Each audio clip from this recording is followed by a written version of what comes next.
kamal we kamal telwanga chabu cho jal garamam mam telkwanga telpiu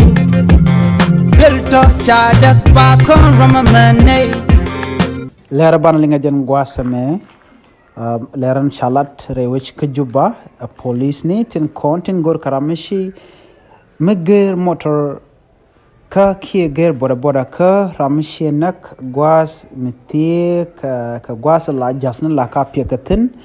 en ramamo kana ngach ka changka dok kwa gwada kwa la gora ramadan en baran chala do ramadan shanak shaja barne ka ngwan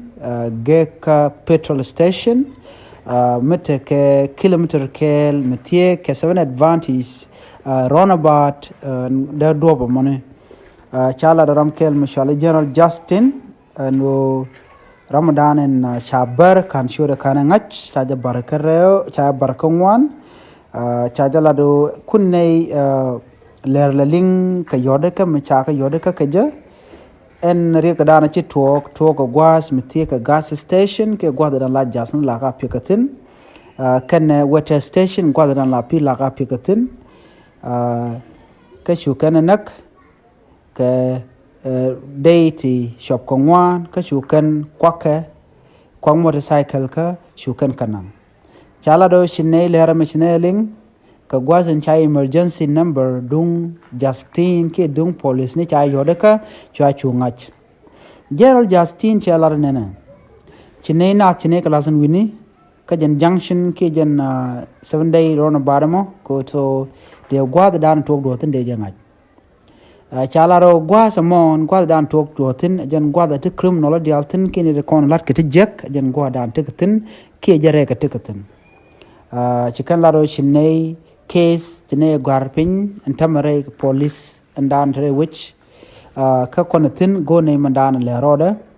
chinay deini ba chinay goro bagla ka area ne ke gwadran natin ko baram mo baja gor ka gwasa mo jen gwat jengne jen re which ka juba ke re which city ka chinay ram chinay jek ko en gwad mo chucholong duno shine ramadan sha naktin chine chujak taping ka kor jog me paiwo te me chala do te kini di gorke no de ke na de kan kamach ki te maj mutok an gwas mone gwad dan de polinten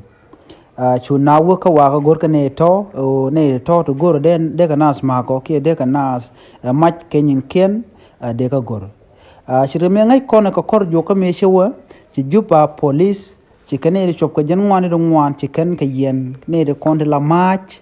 ka ci kan ne ri cho bakel radian ci kan ga jego kane ri foreigner ke be ko wini ko ken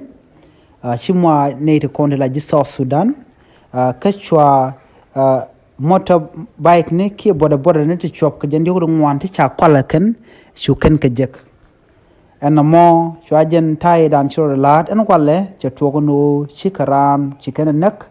en gwasmo na tin tama gor ka je ramadan en ekran biata kamal